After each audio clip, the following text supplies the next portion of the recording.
Today I'm going to show you how to make your own super effective endurance sports drink using cheap ingredients that you probably have already around your kitchen. As a cyclist, I drink quite a lot of hydration and carbohydrate mixes whilst I'm out on the road. The trouble is, this can get really expensive. These drinks will usually set you back about £1 a bottle if you're using some of the major brands. If you're using multiple bottles per training session and then training a couple of times a week, things can get pretty expensive, probably going to need to take out another mortgage. And the thing is, you can make your own that's just as good as a lot of the major brands.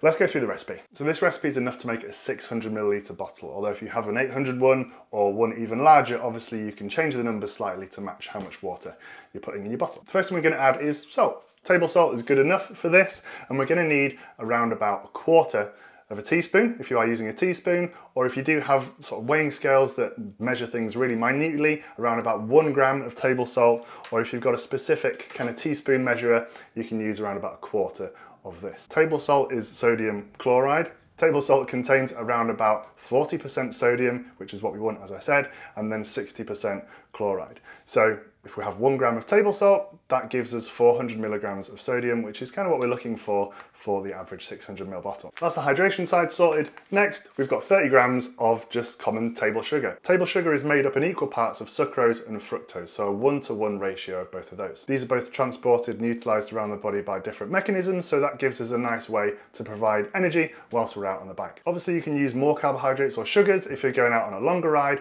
30 grams is probably going to be great for an hour or hour and a half. If you're doing any longer than that, then we can utilise around about up to 60 grams per hour. Final thing we're going to add is some sugar-free squash. So sugar-free, obviously, because we've already added the sugar we want in.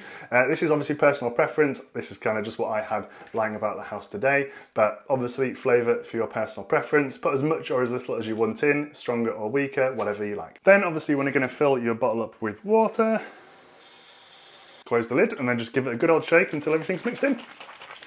There you have it, your own DIY, homemade, super effective performance sports drink with salt, sodium in there for hydration, with sugar for your carbohydrates to provide you with energy, and some juice for some taste. The beauty of making your own drink is you can change things up as you need. So if you found out or realised that it was a little bit of a hotter day, or maybe you're somebody who just sweats profusely, like me for example, you can add in a little bit more salt, or maybe you're going out on a longer ride at the weekend, so you can add a little bit more sugar. The beauty of making your own drink is that you can kind of tinker and tailor it as to what you're doing and what works best for you. That said, there's a time and a place for pre-bought mixes. They're often very, very effective, easy to use. You just put 1 scoop in, put some water in, and you're good to go. But if you do want to save a little bit of money and be able to tinker around with the ingredients a little bit and enjoy doing that kind of thing like I do, then this recipe is a great thing to try. If you enjoyed this video, do check out this one here where I go through a key training mistake a lot of cyclists make.